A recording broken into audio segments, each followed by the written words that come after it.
లేదు మేడం, మా ఆయన జైలుకు వెళ్ళాడు మేడం. జైల్లో ఉన్నాడా? ఏం చేయాలి మేడం, ఎక్కడికి వెళ్ళాలో తెలియదు. యాక్సిడెంట్ లో ఏమైంది? అవతల వాళ్ళకి ఏమన్నా దెబ్బలు తగిలినాయా? చనిపోయాడు మేడం.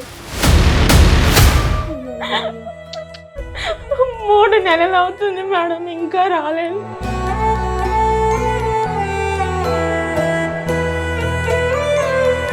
ఈ కేసు మనం ఇక్కడ కూర్చొని సెటిల్ చేసేటటువంటిది కాదు. ఏందమ్మా ఇప్పించేది? ఇక నాకేం పని లేదా? ఇక నీ విషయమేనా ఇప్పుడు? సార్ మీరు అలా అనొద్దు సార్, మీరే కదా సార్ పంపించారు, తీసుకొస్తానని చెప్పారు కదా సార్. ఏడికమ్మా తీసుకొచ్చేది? సార్ ఏం ఎందుకు తీసుకొచ్చేది? సార్ మీరు తప్పించుకోవడం కోసం నా భర్త మీద నిందేస్తారేంటి సార్? మీరు కరెక్ట్ కాదు సార్, నా భర్త నేర్పించండి సార్.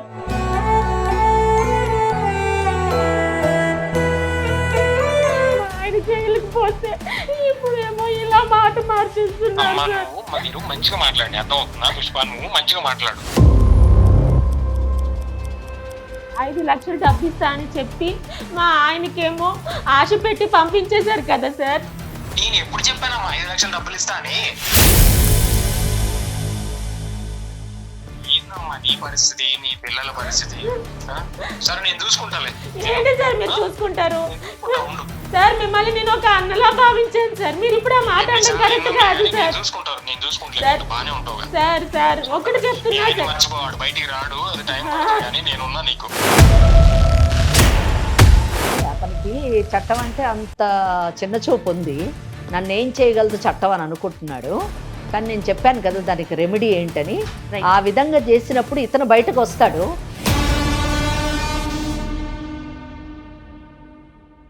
IVF చికిత్సలో 25% భారీ discount. Andro Max advanced male infertility center. Pettineni సమర్పించు లీగల్ అడ్వైస్ కార్యక్రమానికి స్వాగతం. నాతో పాటు అడ్వకేట్ వెంకటేశ్వరి గారు ఉన్నారు. నమస్తే అమ్మా. నమస్తే అండి. అమ్మ, పుష్ప అనే ఒక అమ్మాయి మన స్టూడియోకి వచ్చారమ్మా. ఓకే. మీతో మాట్లాడాలి, మీ సలహాలు సూచనలు కావాలని. వాళ్ళకి ప్రమేయం లేకుండానే ఒక చిన్న ఇష్యూలో ఇరుక్కున్నారు.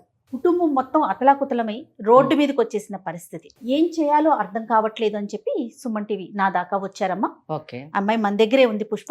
ఒక్కసారి అసలు ఆ సమస్య ఏంటి, దానికి మీరు ఏ విధమైన పరిష్కారం చెప్తారో చూద్దాం. తప్పకుండా. మరి మాట్లాడదామా పుష్పతో? నమస్తే అమ్మా పుష్ప. నమస్తే మేడం. చెప్పమ్మా. నా పేరు పుష్ప మేడం. ఓకే. మాది విజయనగరం దగ్గర ఒక మారుమూల గ్రామం మేడం. ఓకే. నేను నా హస్బెండ్ అక్కడ నుంచి వైజాగ్ వచ్చాం మేడం. అక్కడ మా ఆయన ఆటో వేసుకొని బతికే వాళ్ళం మేడం. అక్కడే నాకు 2 ఆడపిల్లలు పుట్టారు మేడం. ఓకే. అయితే బతుకు తెరువు కోసం ఈ సిటీకి వచ్చాం మేడం. ఓకే. వచ్చిన తర్వాత సుబ్రహ్మణ్యం సార్ అని ఒక బిజినెస్ ఆయన దగ్గర మా ఆయన ఆటో మానేసి కారు డ్రైవర్ గా చేరాడు మేడం. ఓకే. బాగానే చూసుకున్నాడు మేడం. మరి అన్ని బాగానే ఉన్నాయిగా. మీ ఆయన ఏమన్నా మిమ్మల్ని ఇబ్బంది పెడుతున్నాడా? లేదు మేడం, మా ఆయన జైలుకు వెళ్ళాడు మేడం. జైల్లో ఉన్నాడా? ఎందుకు? ఆయన ఏదో యాక్సిడెంట్ చేశాడు మేడం. ఎవరు? మీ ఆయన? కాదు మేడం, మా ఓనర్ మేడం. ఓకే. అవును, ఓనర్ చేసి ఓనర్ జైల్లో ఉండాలిగా మేడం. ఆయన మాకు చాలా హెల్ప్ చేశాడు మేడం. ఆ హెల్ప్ చేసిన దీంతో ఆయన ఒక రోజు మా ఆయనకి నేను ఇలా యాక్సిడెంట్ చేశాను, సో నా తరపున నువ్వు జైలుకి వెళ్ళు, నేను ఒక కొద్ది రోజుల్లో నీకు ఇడిపిస్తాను, నీకు ఒక 5 లక్షల రూపాయలు ఇస్తాను, నీ బిడ్డల్ని చూసుకుంటాను, చదివిస్తాను, మీకు ఒక భరోసాగా ఉంటాను అని చెప్పాడు మేడం. అయ్యో, ఓకే. ఇదేంటమ్మా? అది మా ఆయనకి ఆశ పుట్టింది మేడం. 5 లక్షలు? అవును మేడం. పరిస్థితి బాగాలేదు, బతుకు తెరువు కోసం సిటీకి వచ్చాం మేడం. మాకు ఎవరు లేరు, నాకు అమ్మా నాన్న లేరు మేడం. నాకు మా ఆయనకి నేనే అలాగే బతుకుతున్నాం మేడం. మా ఆయన చెప్పితే ఒప్పుకోలేదు మేడం. నేను వద్దు అయ్యా, వెళ్ళొద్దు, నువ్వు జైలుకి వెళ్తే మా పరిస్థితి ఏంటి, నాకు ఇక్కడ ఎవరున్నారు, పిల్లలు 2 ఆడపిల్లలు, మాకెవరు చూస్తారయ్యా అని నేను బతిమలాడాను మేడం. అయినా మా ఆయన ఒప్పుకోలేదు మేడం. పరిస్థితి అంతా చెప్పి నన్ను బలవంతంగా ఒప్పించారు మేడం. ఒప్పించి వచ్చేస్తానన్న మనిషి 3 నెలలు అవుతుంది మేడం, ఇంకా రాలేదు.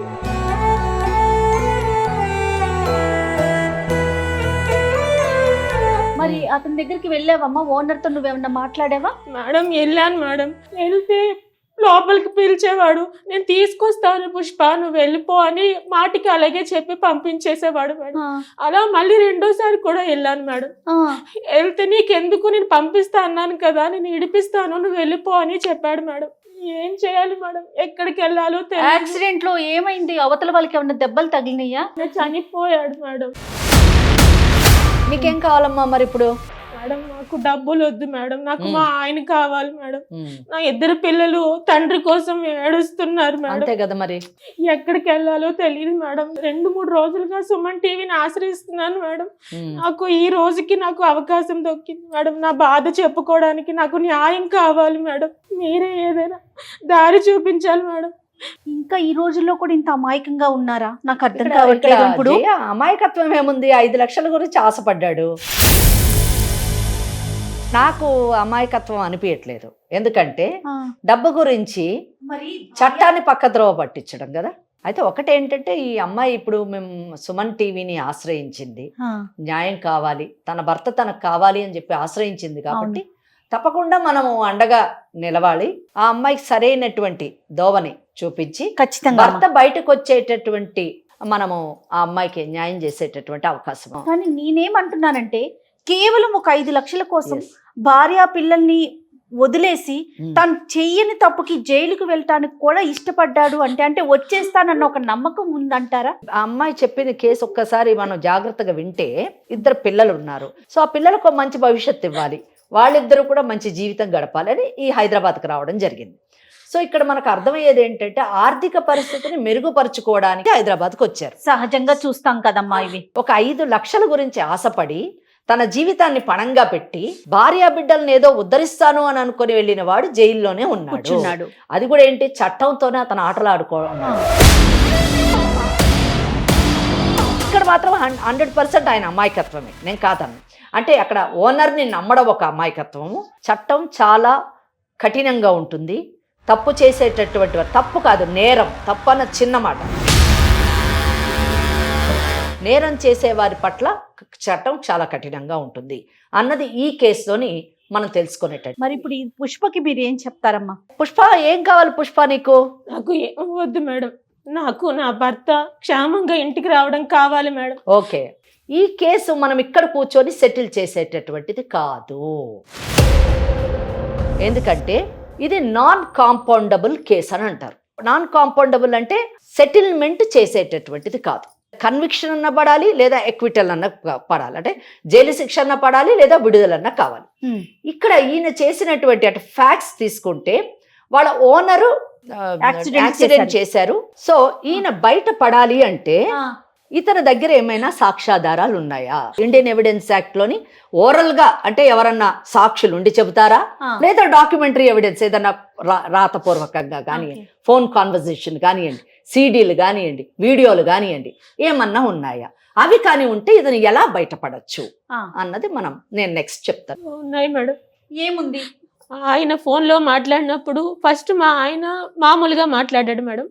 రెండోసారి ఆయన మాటల్లో కొంచెం తేడా అనిపించి నేను చెప్పిన తర్వాత రికార్డ్ చేశారు మేడం. రికార్డ్ చేశారు, మెసేజ్లు ఉన్నాయి మేడం. తర్వాత సీన్ అన్న అని ఒక అన్న కూడా ఉన్నాడు మేడం పక్కన, మధ్యలో అతను కూడా ఉన్నారు మేడం. మీకు సాక్ష్యం కావాలంటే నేను ఆయన్ని కూడా పిలిపిస్తాను మేడం. ఈ 2 ఉన్నాయి మేడం. ఎలా మేడం, నా భర్త నాకు కావాలి మేడం. నువ్వేం భయపడొద్దమ్మా, నీ భర్త తిరిగి వస్తాడు.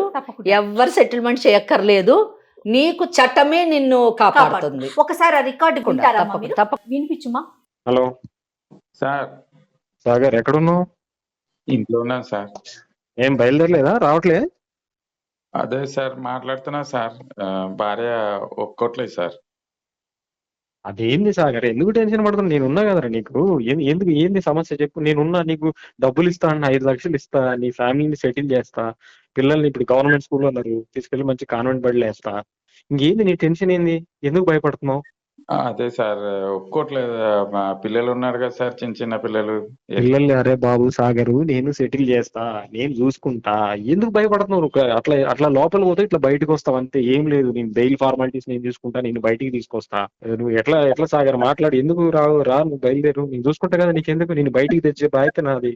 ఏంటి సార్ మీరేమో యాక్సిడెంట్ మీరు చేశారు, నాకేం పరిచయం అవుతుంది కదా సార్. ఇప్పుడు నేను నాకు అరే బాబు అదంతగా నేను చూసుకుంటా అంటున్నా కదా, నేను సెటిల్ చేస్తా అంటున్నా కదా నిన్ను. ఇప్పుడు నేను ఉంటేనే కదా నీకైనా ఇప్పుడు నీకు నీకు జీతం ఇస్తున్నా, నిన్ను చూసుకుంటున్నా. నీ పిల్లలకు కూడా మంచి భవిష్యత్తు ఉంటుందబ్బా, మంచి స్కూల్లో చేర్పిస్తా నేను, నీ లైఫ్ మారిపోద్ది కదా. ఇప్పుడు నేను ఉంటే నిన్ను సెటిల్ చేస్తా అంటున్నా. నువ్వు జైలుకు పోయినట్టు కాదు, అట్లా పోతావు ఇట్లా వస్తావు అంతే. నా దగ్గర మంచి మంచి లాయర్లు ఉన్నారు, మన మంచి సర్కిల్ ఉంది, మనం చెప్తే మన పని నడుస్తుంది, మన ఏడకపోయినా. నన్ను నమ్మబ్బా, నువ్వు గుడ్డిగా నమ్మి వచ్చే నన్ను. ఇప్పుడు 2 సంవత్సరాలు 3 సంవత్సరాల నుంచి నా దగ్గర పని చేస్తున్నావు కదా, నేను ఎలాంటి వాడినో తెలుసు కదా నీకు. ఇంకేంది, నన్ను గుడ్డిగా నమ్మి వచ్చే అబ్బా, నేను చూసుకుంటా నిన్ను. సరేనా? సరే బయలుదేరు సాగర్, ఏంటి ఆలోచించు, ఇంట్లో డిస్కషన్ పెట్టకు, వచ్చేయి. ఓకే ఉంటా. సరే సరే. ఎంత బాగా నమ్మబలుగుతున్నాడు. నేనున్నాను, నేను చూసుకుంటున్నానని చెప్తున్నాడు అతను. మోసపోవడం తప్పు కాదు, మోసం చేయడం తప్పు. సమాజంలోని 100కి 90% మోసగాళ్లే ఉంటారు. సో మోసగాళ్ళు చేసేటటువంటి మోసాలకి ప్రలోభాలకి లొంగిపోయి మోసపోవడం అన్నది మన తప్పు. కనుక మనం జాగ్రత్తగా ఉండాలి అన్నది ఈ కేసు ఒక మంచి ఉదాహరణ. మరి ఇప్పుడు ఏం చేద్దామమ్మా? పుష్పకి మీరు ఏం చెప్తారు? ఓకే, చాలా అంటే నేను విన్నాను కదా, ఈ సాక్ష్యం నిజానికి చాలా ఉపయోగపడుతుంది ఇతను బయటపడడానికి. అయితే ఒక్కటి ఏంటంటే, ఈ సాక్ష్యాన్ని కోర్టులోని పెట్టాలన్నా కానివ్వండి, దానికి మళ్ళీ 65B అనేటటువంటి ఒక పెటిషన్ వేసి ఇండియన్ ఎవిడెన్స్ యాక్ట్ ప్రకారం పెట్టాల్సి వస్తుంది. అయితే ఇతను బయటపడడానికి ఏంటంటే, నేను తప్పు చేశాను, ఇది జరిగింది అంటే 191 కింద ఇతను ఫాల్స్ ఎవిడెన్స్ ఇచ్చాడు కదా, ఇండియన్ పీనల్ కోడ్. ఇప్పుడు మీరు ఇమీడియట్ గా క్రిమినల్ ప్రొసీజర్ కోడ్ కి షిఫ్ట్ అయిపోవాలి. షిఫ్ట్ అయిపోయి 306 section 306 of criminal procedure code కింద పెటిషన్ పెట్టుకోవాలి. ఏ కోర్టులో అయితే కేసు నడుస్తుందో, ఏ కోర్టులో అయితే కేసు నడుస్తుందో, అంటే ఆ అమ్మాయి పెట్టుకోలేదు, ఒక అడ్వకేట్ ని పెట్టుకొని ఆ కన్సర్న్డ్ కోర్టులోని section 306 of criminal procedure code కింద ఒక అప్లికేషన్ పెట్టుకోవాలి.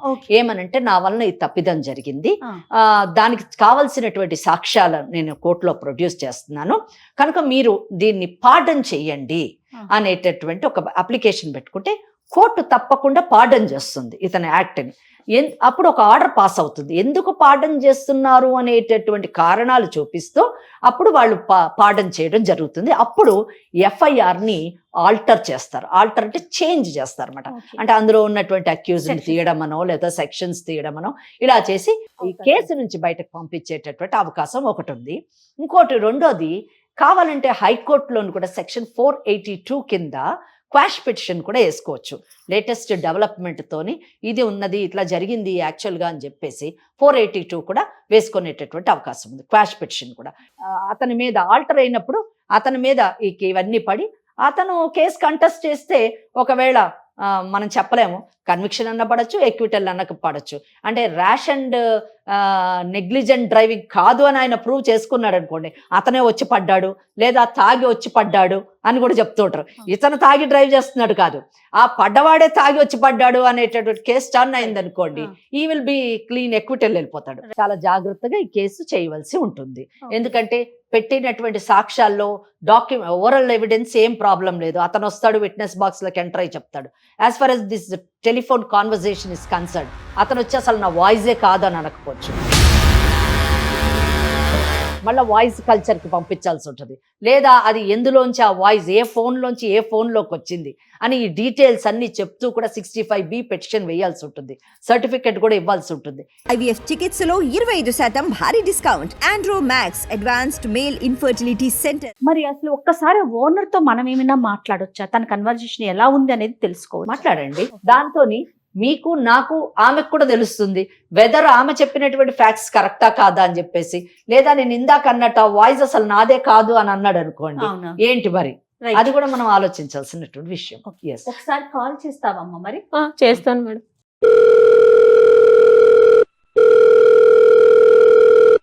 Hello hello sir. చెప్పమ్మా. సార్ నేను పుష్పాని సార్. చెప్పమ్మా, ఏంది ఫోన్ చేసినావు? సార్ మా ఆయన్ని తెస్తా అన్నారు కదా సార్. ఏందమ్మా ఇప్పించేది? ఇక నాకేం పని లేదా, ఇక నీ విషయమేనా ఇప్పుడు? సార్ మీరు అలా అనొద్దు సార్, మీరే కదా సార్ పంపించారు, తీసుకొస్తానని చెప్పారు కదా సార్. ఏడికమ్మా తీసుకొచ్చేది? సార్ ఏం తీసుకొచ్చేది?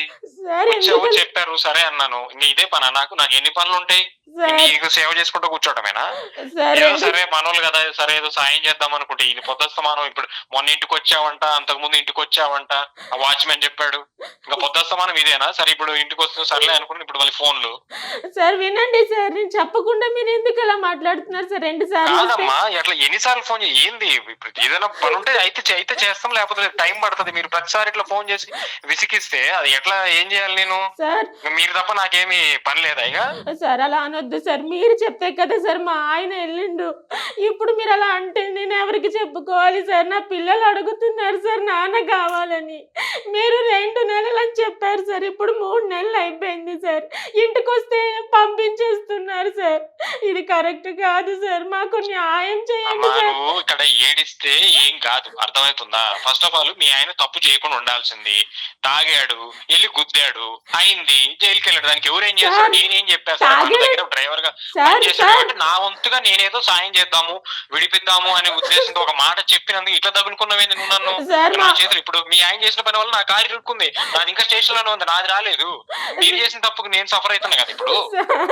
నా మొగుడు తాగాడు సార్, తనకి తాగడం అలవాటే లేదు సార్. మీరు కొత్తగా అందరు మొగుళ్ళు ఇంటికాడ అట్లే ఉంటారు, కానీ ఒకసారి గేట్ దాటి బయటకు వస్తే మీ ఆయన ఏం చేస్తాడో నీకు తెలుసా?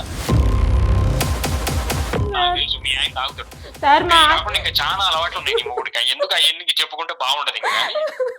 సార్ మా ఆయనతో నేను 10 సంవత్సరాలుగా కాపురం చేస్తున్నాను, ఏ రోజు తాగలేదు సార్. ఇప్పుడు మీరు కొత్తగా ఉన్న మగాడు బయట ఉన్న మగాడు ఒకటి కాదులేమ్మా, కానీ నేను 2-3 సార్లు మీ ఆయన తోటి నేను బయట ట్రిప్ కి వెళ్ళినప్పుడు, ఇంకో చోటకి వెళ్ళినప్పుడు మీ ఆయన డ్రైవింగ్ చేస్తుంటే మాట్లాడుతుంటే మందు వాసన నాకు 4-5 సార్లు వచ్చింది. తాగి 2 సార్లు తోలాడు, నేను తిట్టాను కూడా మీ ఆయన్ని. సార్ మీరు తప్పించుకోవడం కోసం నా భర్త మీద నిందేస్తారేంటి సార్? మీరు ఇది కరెక్ట్ కాదు సార్, నా భర్త నేర్పించండి సార్. ఏందమ్మా ఇడిపించేది?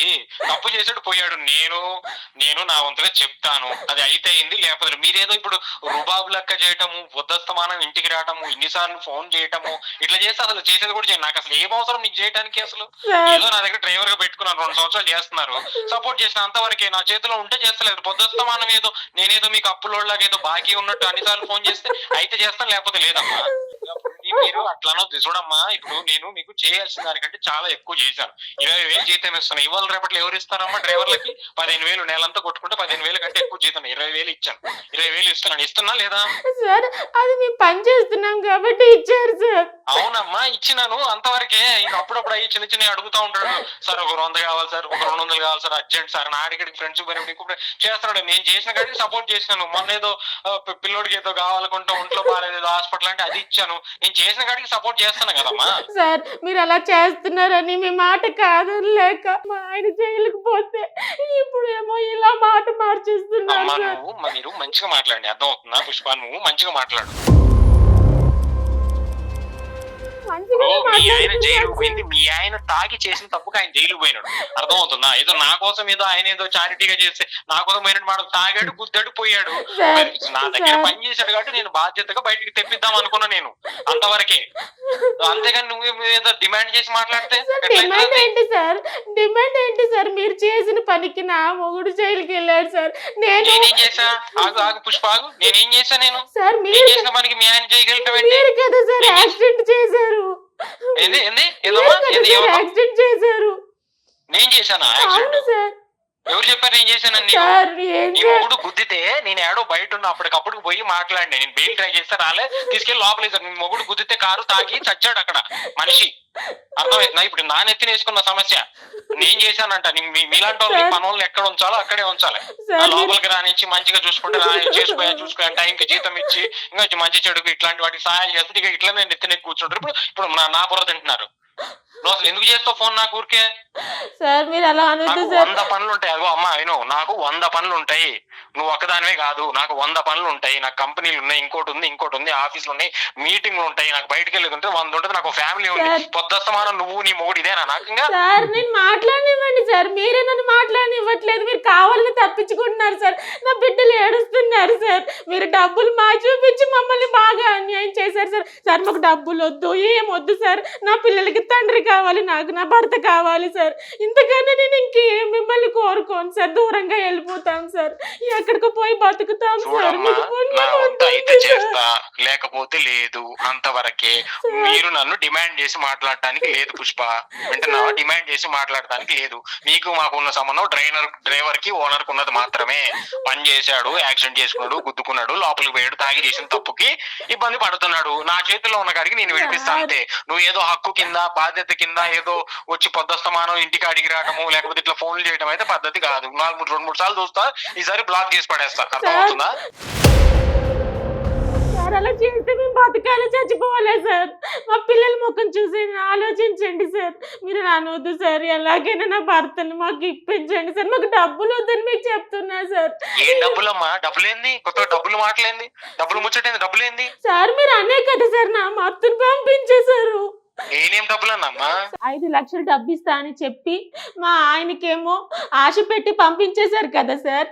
నేను ఎప్పుడు చెప్పానమ్మా 5 లక్షలు డబ్బులు ఇస్తా అని? సార్ ఇప్పుడు నా పరిస్థితి, నా పిల్లల పరిస్థితి ఏంటి సార్? ఏందమ్మా నీ పరిస్థితి, నీ పిల్లల పరిస్థితి? సరే నేను చూసుకుంటాలే. ఏంటి సార్ మీరు చూసుకుంటారు? నేను చూసుకుంటా, ఉండు. సార్ మిమ్మల్ని నేను ఒక అన్నలా భావించాను సార్. మీరు ఇప్పుడు ఆ మాట అనడం కరెక్ట్ కాదు సార్. నేను చూసుకుంటాను, బానే ఉంటావు. సార్ సార్ ఒకటి చెప్తున్నా సార్. మర్చిపోవాడు, బయటికి రాడు, అది టైం పడుతుంది కానీ నేనున్నా నీకు. సార్ అంత మాట అనొచ్చండి సార్. సార్ నా భర్తను ఎలా తెచ్చుకోవాలి నాకు తెలుసు సార్. నా దగ్గర అన్ని ఆధారాలు ఉన్నాయి సార్. ఏం ఆధారాలు ఉన్నాయి? ఉన్నాయి సార్, ఆధారాలు ఉన్నాయి సార్. ఇప్పుడు నాతో అడ్జస్ట్ అవ్వు. ఆయన వస్తాడో రాడో నాకు తెలీదు సార్. నా దగ్గర ఆధారాలు ఉన్నాయి సార్. మీరు అన్న మాట అనొద్దు సార్. ఏమున్నాయి ఆధారాలు? ఉన్నాయి సార్. ఆధారం ఉంటే ఏం చేస్తావు? సార్. పో, ఏం చేసుకుంటావు చేసుకోపో. నేను కూడా చేస్తాను, ఏం చేసి. ఏం తమాషాలు ఉందా? సార్. ఆధారం ఉన్నాయంటే ఫోన్లే పాపం ఏదో సాయం చేస్తామని నేను అనుకుంటే ఆధారాలు ఉన్నాయి. నన్నే బ్లాక్మెయిల్ చేస్తున్నాను. ఏం చేసుకుంటావు చేసుకోపో. తమాషగా ఉందా? సార్ అసలు నీ ఫోన్ ఎత్తడం నేను చేసిన తప్పు ఫస్ట్ చెప్పాడే మనోళ్ళు. ఇది మేడం పరిస్థితి. ఇప్పుడు నాకు ఏంటి మేడం ఆహా, ఇది మేడం పరిస్థితి కాదు, ఇది పరిస్థితి అని నీకు ఇప్పుడు అర్థమైంది. ఒక దెబ్బకి రెండు పిట్టలు.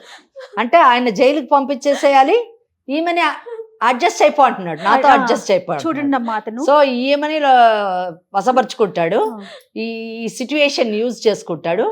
అక్కడ అతన్ని జైలు నుంచి బయటకు పక్కన అన్నా అన్నా అని ప్రాధాయపడుతున్నా కూడా ఏ మాత్రం ఏం చేసుకుంటావో చేసుకో అంటున్నాడు. అంటే ఎంత తేలికైపోయిందమ్మా మనుషులకి. అతను ఎలా వస్తాడు, ఇతనేమో అవును నీ ఇష్టం, ఏం చేసుకుంటావో చేసుకో అని చెప్తా ఉన్నాడు. అదే అతనికి చట్టం అంటే అంత చిన్న చూపు ఉంది. అతను 304 Part 2 కింద లేదా 302 కింద కూడా లోపలికి వెళ్ళిపోయేటటువంటి అవకాశం ఉంది.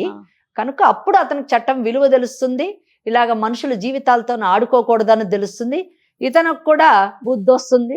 అతనికి ఏమొస్తుందమ్మా బుద్ధి? శుభ్రంగా వెళ్ళి లోపల కూర్చున్నాడు అనకూడదు కానీ. ఆ అమ్మాయి కాదు పిల్లల్ని పెట్టుకుని అంత బాధపడి ఏమండి ఎటు తిరిగినా గానీ మహిళే బాధపడాలి. అది చూడండి, ఈ కేసు కూడా మళ్ళీ మహిళ దగ్గరికి వచ్చి ఆగింది. చాలా బాధ అనిపిస్తుంది ఆ ఫోన్ మాట వింటుంటేనే. అందుకే మేడం ఎక్కడికి వెళ్ళాలో తెలియలేదు మేడం. నాకు మీరు మీ సుమన్ టీవీ నాకు న్యాయం చేస్తారని అనుకుంటున్నాను మేడం. ఎందుకంటే ఇప్పుడు కూడా చాలా భయంతోనే వచ్చాను మేడం. అతను అంత కర్కశంగా మాట్లాడుతుంటే నేను ఎక్కడికి పోవాలి మేడం? నాకు మీరే న్యాయం చేయగలుగుతారని నేను మనస్ఫూర్తిగా వెళ్తున్నాను మేడం. మేము చట్టానికి లోబడి మనం ఎంతవరకు చేయగలమో మన అడ్వకేట్ మేడం ఉన్నారు, వెంకటేశ్వరి గారు. అమ్మా నాకు ఇతని ఫోన్ విన్నాక ఇంకొక అనుమానం వచ్చిందమ్మా. ఇప్పుడు ఈ పిల్ల ఒంటరిగా పిల్లల్ని పెట్టుకొని ఉంటుంది, తన మీదకి అతను ఏమన్నా అంటే ఇప్పుడు నా దగ్గర ప్రూఫ్స్ ఉన్నాయని కూడా చెప్పింది కదా, వేరే రకంగా ఏమైనా ఇబ్బంది పెట్టే అవకాశం ఉంటుందేమో, ముందస్తుగా అట్లా ఏదన్నా వస్తే ఏమన్నా చెయ్యొచ్చా? తప్పకుండా ఆమె ఉమెన్స్ ప్రొటెక్షన్ సెల్ ని అప్రోచ్ కావచ్చు, తనకి ప్రొటెక్షన్ ఇమ్మని చెప్పేసి కోరొచ్చు. అలాగే కోర్టులో కూడా ఆమె ప్రొటెక్షన్ కి కోరేటటువంటి అవకాశం ఉంది. దాన్ని ఎలా ఫాలో అవ్వాలి, ఏం చేయాలనేది మనం ఈ ఎపిసోడ్ అయిపోయినాక ఒక్కసారి గైడ్ చేయండి. తప్పకుండా ఏ మాత్రం అవకాశం ఉన్నా మనం తప్పకుండా ఆమెకి అన్ని విధాల చట్టపరమైనటువంటి సహకారాన్ని అందించి ఆమె భర్తను బయటకు తీసుకురావడానికి, ఆమెకి కావలసినటువంటి రక్షణ కలిగించడానికి మన వంతు ప్రయత్నం మనం తప్పకుండా చేద్దాం. ధైర్యంగా ఉన్నమ్మా, ఓకేనా? సరే మేడం. నువ్వు చెప్పిందంతా నిజమే గనక అయ్యున్నట్లయితే ఖచ్చితంగా మేము చట్టపరంగా మేడం ఉన్నారు, ఒక మీడియా పరంగా మేమున్నాం, న్యాయానికి న్యాయం జరుగుతుంది తప్పకుండా, వాస్తవాలు వెలుగులో బయటకు వస్తాయి. రైట్ అమ్మా, ఓకే అమ్మా, ఓకే తల్లి, నమస్తే అమ్మా, థ్యాంక్ యూ సో మచ్ అమ్మా, థ్యాంక్ యూ. IVF చికిత్సలో 25% భారీ discount. Andro Max advanced male infertility centre.